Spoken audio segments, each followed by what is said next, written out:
No texto de 2 Timóteo, no capítulo 3, fala da extrema corrupção nos últimos tempos. E essa corrupção, ela já vem acontecendo na nossa vida nos dias de hoje. Depois, se vocês leem o texto, diz aqui que os homens seriam amantes de si mesmos, avarentos, presunçosos. As escrituras sagradas, ela tem como alvo os seus ouvintes. O homem natural não compreende as coisas do Espírito. Jesus diz que o que é nascido da carne se inclina para a carne, e o que é nascido do Espírito é Espírito. Então, muitas vezes nós esperamos essa obstinação de pessoas de fora do Evangelho, sendo que aqui o texto está falando para a gente, está nos ensinando. Os homens, nos últimos tempos, que serão tempos de apostasia, pode estar se referindo à nossa época. Vou dar um exemplo. Você tem aí na internet, na televisão, muitos teatros, muitas séries engraçadas que usam e debocham da Santa Ceia, do nome de Jesus, né? Debocham do autor e consumidor da fé, o autor e consumador da fé, aquele que morreu por nós numa cruz, no madeiro, que sofreu, que sem pecado pagou pelos nossos erros. E nós, cristãos, às vezes rimos desses teatros. Ali eles no mundo, né? Estão no mundo, não têm o Espírito Santo, não conhecem, não podem ver. Se espera tudo deles, mas de nós cristãos que não se pode esperar esse tipo de coisa.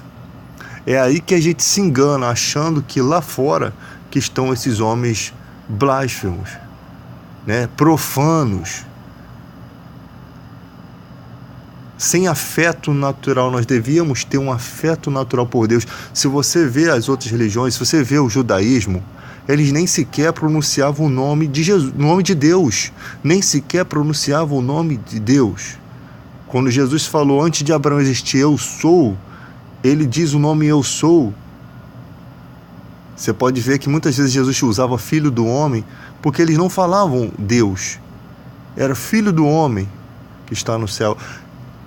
Muitas vezes Jesus evitou de falar isso, porque sabe que os judeus não falavam o nome de Deus, porque eles tinham respeito, e nós que temos o Espírito Santo em nossa vida, não temos o respeito adequado, muitas vezes, porque rimos dessas coisas, nos alegramos com essas coisas.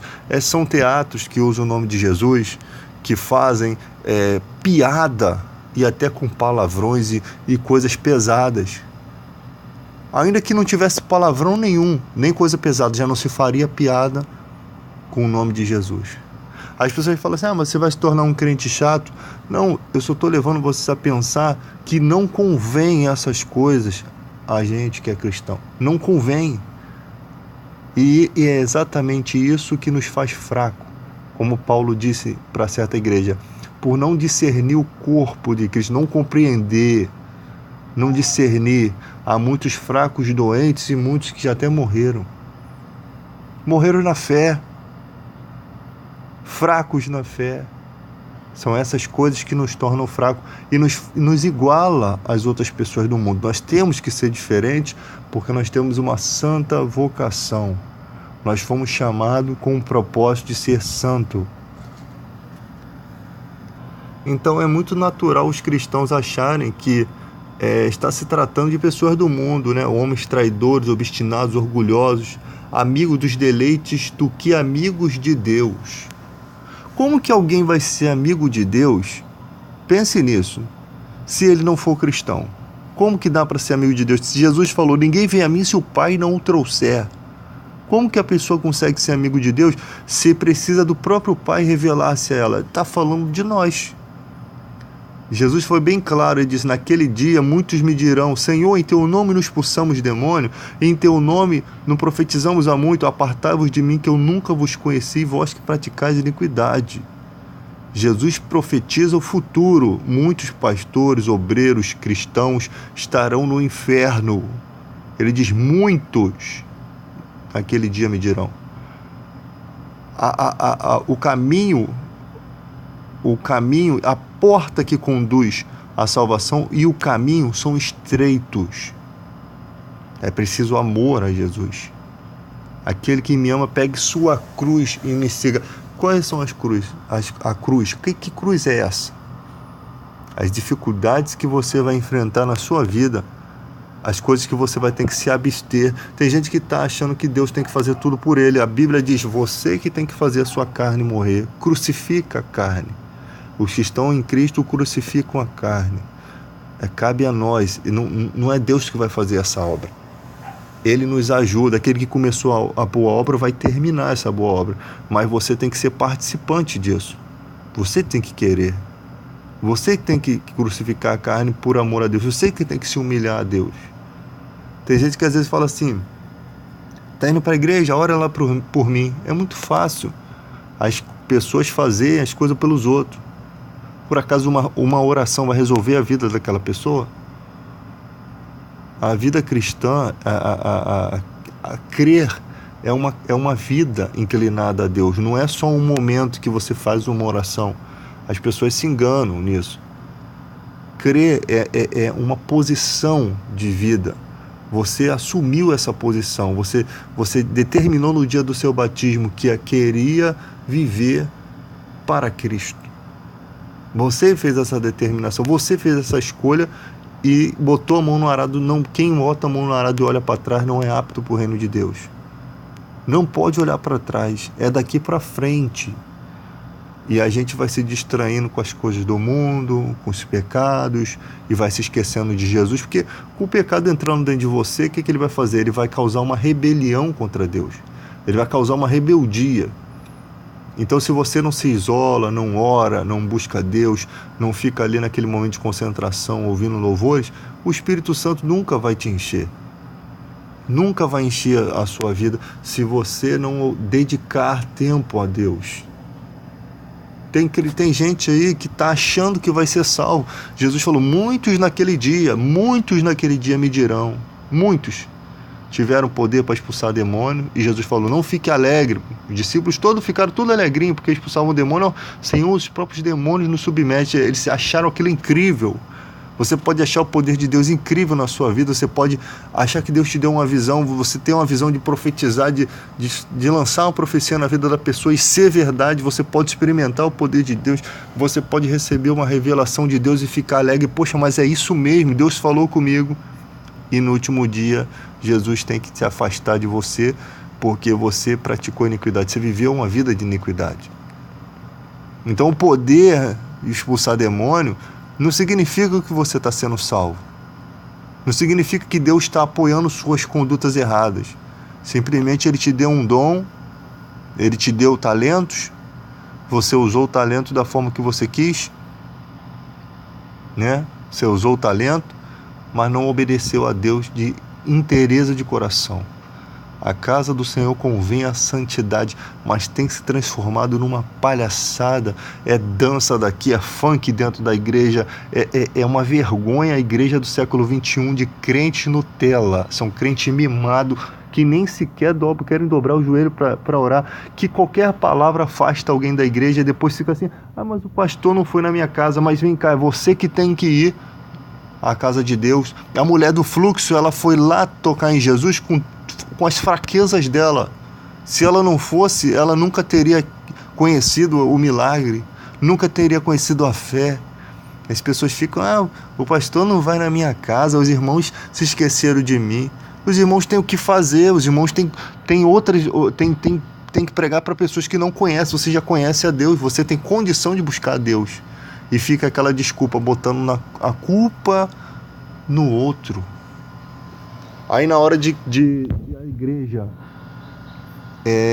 ter o propósito de abençoar a casa de Deus para que os irmãos possam trabalhar na obra e receber o seu salário, porque é digno o trabalho do seu sustento, na hora de dar oferta, de ajudar na casa de Deus para que haja um crescimento, porque isso é necessário, Eu não estou aqui pregando que as pessoas têm que ser exploradas na fé, não, mas que a igreja tinha que ter estrutura para financiar a vida do pastor, dos obreiros, para estarem assalariados, trabalhando integralmente na igreja. E se você não acha que isso é importante, você não acha que as pessoas do mundo são importantes, as pessoas que estão se perdendo são importantes. A igreja não podia fechar as portas, Satanás não fecha as portas. Se você não acha que é importante isso, então você não é cristão. Não me leva a mal, não. Não existe nada mais importante nessa vida aqui do que ter homens de Deus e mulheres de Deus ali consagrados para expulsar demônio, para trazer cura na vida das pessoas, para trazer uma palavra que tire a pessoa do suicídio. Porque você vai no médico hoje em dia, o médico tem muitos médicos de Deus, muitos médicos muito bons, mas ele não consegue curar a sua vida espiritual. Ele não consegue trazer uma palavra que vem de Deus. Então, às vezes, a gente dá muita importância a quem honra, digno de honra. E os cristãos, os pastores e aqueles que realmente fazem a vontade de Deus, esse daqui tinha que ter dobrada honra, porque eles têm poderes sobrenaturais dados por Deus. E se você que não é cristão ouve essa palavra, você vai dizer, esse cara tá maluco. Mas quando você entrar pelas portas do evangelho, você vai entender isso. Tanto é que a Bíblia diz, se tiver alguém enfermo, chama os presbíteros da igreja. E se os presbíteros não tiverem firme na obra, que poder que eles vão ter? Então a igreja precisa ser estruturada. Agora, não é estruturar uma igreja para o líder ficar falando assim, você vai votar em Bolsonaro. Agora o líder vota em Bolsonaro, como aconteceu na Igreja Universal aí, o Bispo Macedo, eu apoio Bolsonaro. E toda a igreja é obrigada a apoiar Bolsonaro. Como se tivesse o controle. Isso é errado. O líder não está ali para comandar como vai ser a pregação dentro da igreja, não. Ele está ali para averiguar se está havendo alguma coisa errada dentro da igreja. Se está havendo alguma administração errada. Né?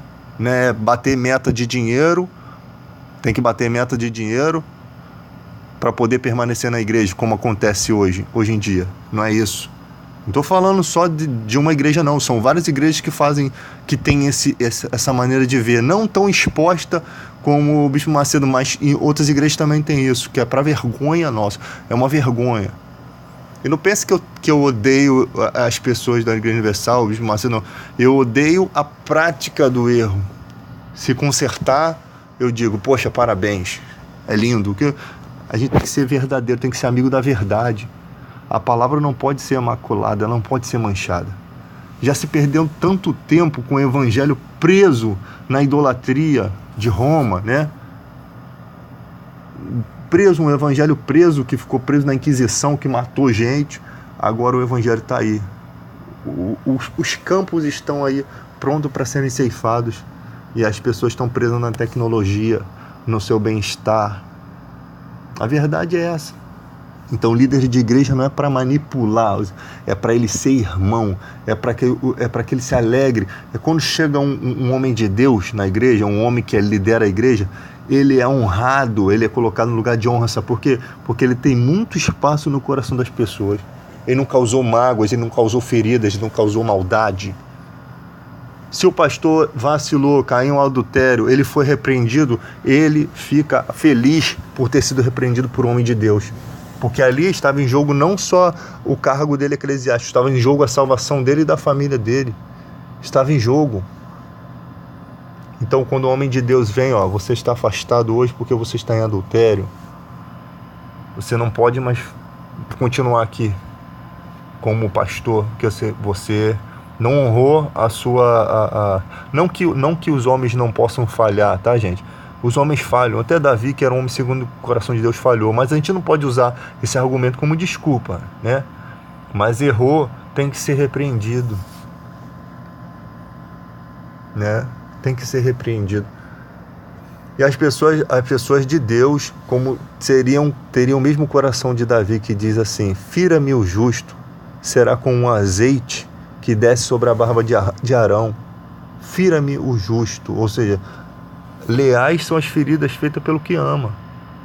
Então, um homem de Deus que vem e diz, você errou, você é isso, você precisa se consertar, ele tá contribuindo com a sua vida espiritual. Ele não está atrapalhando a sua vida.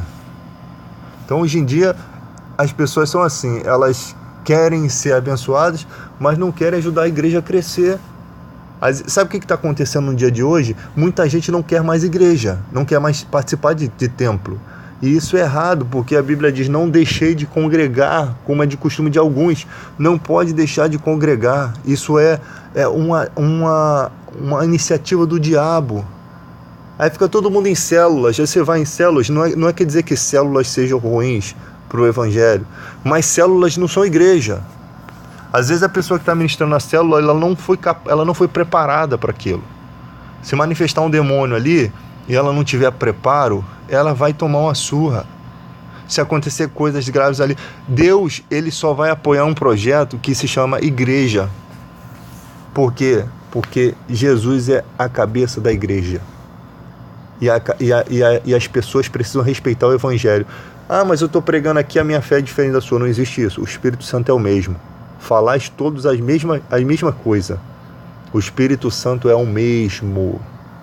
Ficam brigando: ah, mas a igreja guarda o sábado, a minha guarda o domingo. Vocês têm que guardar todo dia. Não é? Sábado e domingo não tem importância nenhuma. Você é cidadão dos céus, você é cordeiro com Cristo, você foi chamado para uma santa vocação, você tem que buscar a santidade. Então todos os dias são santos, não é sábado e domingo que é mais importante, não. Todos os dias são importantes. Se você morrer num dia que você tiver no pecado, você não vai ser salvo. Então todos os dias são dia de santidade. Sabe por quê? Porque o Espírito Santo habita todo dia em você. Todo dia, se você permitir, ele habita todo dia. Então todo dia é dia santo. É dia de descanso da alma. Então fica essa guerra teológica que afasta muitos, né? Essa briga teológica. Mas não no todo, nós temos que ter uma união, se respeitar como irmãos. Se aquela igreja lá... Sabe o que acontece no dia de hoje? Essa igreja aqui, a outra igreja ali, a outra ali. Os irmãos daqui não conhecem os dali não conhecem do outro. Você pode conhecer, você pode trocar a experiência. Você não precisa frequentar o culto na outra igreja, você pode visitar, você é livre para visitar. Você só não pode resistir ao evangelho pregado verdadeiro. E vir e se encher de pequenas doutrinas que não têm poder nenhum para melhorar a sua vida de santidade. Não tem poder nenhum. O poder se dá no seu dia a dia. Como que você trata as pessoas? Você respeita as pessoas? Ou você dá calote nas pessoas? A pior raça de caloteiro é crente. É a coisa que eu mais escuto, para vergonha nossa. A maior vergonha que nós poderíamos ter é ter esse título de caloteiros, que é o que muitos são dentro da igreja. Muitas vezes, se você quer ver você resolver um problema, vai ao pastor daquela pessoa. Pode ir ao pastor e dizer assim: ó, fulano de tal me deve e não me paga. É obrigação do pastor colocar ordem na casa. Chamar a irmã: ó, irmã, você está errado, você vai resolver o problema. Mas eu não tenho como resolver. Trabalhe, você assume sua responsabilidade. Não é o pastor ficar pegando dinheiro da igreja para ajudar a pessoa que pegou dinheiro de empréstimo com a agiota. A pessoa pega um empréstimo com a agiota está batendo na porta, às vezes querendo bater, querendo até matar, e a pessoa vai lá no pastor desesperada. Tudo bem que no momento de desespero se pode ajudar, né, para a pessoa não morrer, mas vale a vida do que o dinheiro. Mas tem gente que tem um hábito de fazer isso para depois já sabe aonde buscar ajuda. É isso que é o problema, esse é o problema. Não devia nem ter pego o dinheiro, não devia nem ter se endividado para não viver infeliz. Você tem que trabalhar para ter condição de socorrer o necessitado. Pinta o necessitado na sua vida. Você espera que ricos ajudem, ricos às vezes as pessoas não ajudam, ou quando ajuda pouquinho, não ajuda o suficiente. Tem que ter o coração, tem que ter a mente de Cristo para poder se dedicar, fazer esforço e ajudar as pessoas de forma que elas possam ser supridas em suas necessidades. E você tem um monte de igreja que às vezes um irmãozinho ou dois que faz toda a diferença, mas devia ser toda a igreja. Devia ser toda a igreja com o mesmo pensamento. Há um tempo atrás, a minha igreja não tem hábito de pedir dinheiro. As pessoas são dizimistas se querem, dão ofertas se querem, e tem que ser dizimista e tem que ser ofertante sim, porque a casa do Senhor ajuda em muitas coisas, muitas vezes enterros que a gente tem que pagar, muitas vezes é remédio que tem que ajudar, muitas vezes os próprios irmãos passam por problemas financeiros, tem que ser ajudado sim, tem que ser colaborar. Se você ama a casa de Deus, tem que colaborar. Só não pode ser obrigado como esses falsos profetas fazem. E aí fizemos um trabalho lá, queremos fazer um trabalho de quentinha, eu não estava na igreja, e depois fiquei sabendo que metade da igreja foi embora por conta daquele trabalho, que se pediu para as pessoas, se pudessem, doar alimentos, para a gente poder fazer, preparar e fazer quentinhas para vender, para poder pagar uma obra da igreja, né? Colocar os pisos, as coisas lá. E metade da igreja saiu. Eu fiquei indignado e falo e vou falar sempre na cara de todo mundo. Para mim não eram cristãos esses que se foram, porque é uma vergonha. A nossa igreja não tem hábito de pedir dinheiro. A nossa igreja não tem hábito de fazer desse jeito, como as pessoas fazem, importunar as pessoas. Passa o teu dízimo aqui no cartão de crédito, né? Dá a tua oferta no cartão de crédito. Não tem esse hábito de importunar as pessoas. Sabemos que a pessoa tem que sentir no coração de colaborar com a obra de Deus. Ela tem que amar a obra de Deus. Tem que ser tudo feito por amor. E as pessoas mostraram ali, né, que não tem consideração nenhuma com a obra de Deus. Mas gostam de chegar na igreja, sentar num banquinho confortável. Gostam de ter um projetor de imagem, um instrumentista para tocar a música lá, o instrumento. Aquilo ali custa dinheiro, né? As pessoas gostam de ter tudo bom e do melhor, mas não querem colaborar. A dificuldade hoje em dia é não colaborar com a obra de Deus. As pessoas dão o pior para Deus.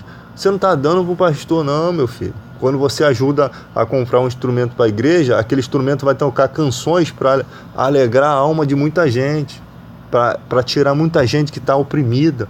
Você está ajudando a libertar as pessoas de demônios. Você está ajudando a tocar, a levar Deus para o coração das pessoas. E tem pessoas que não entendem isso. Acha que o pastor vai comprar carro, vai melhorar a casa dele com aquele dinheiro. Eu sei que tem igrejas que só pensam nisso, mas não é o caso lá. Porque se fosse o caso, todos os anos estávamos pedindo, né? Todos os anos estávamos explorando a fé das pessoas. E eu fiquei envergonhado. Eu não sou tesoureiro da igreja, dinheiro nenhum passa pela minha mão. Então eu sou a pessoa certa para falar, e sempre que tiver oportunidade eu vou falar a verdade. Não eram cristãos esses que se foram. Eles queriam uma oportunidade para ir embora. E falam na cara mesmo, para depois não falar, o irmão está falando por trás. É na cara que se fala. É isso. Não gostei da atitude dos irmãos. Está errado. Se Paulo tivesse na igreja ia ser pior, estaria excomungando um monte de gente. Então a gente está investindo na obra de Deus. Não precisa pedir, sair por aí igual uma igreja mendiga, porque Deus é o abençoador. Quando Ele quer, Ele toca o coração das pessoas e realmente mostra o tempo que muitos não são aprovados para estarem ali, né? Não querem compromisso com a obra de Deus.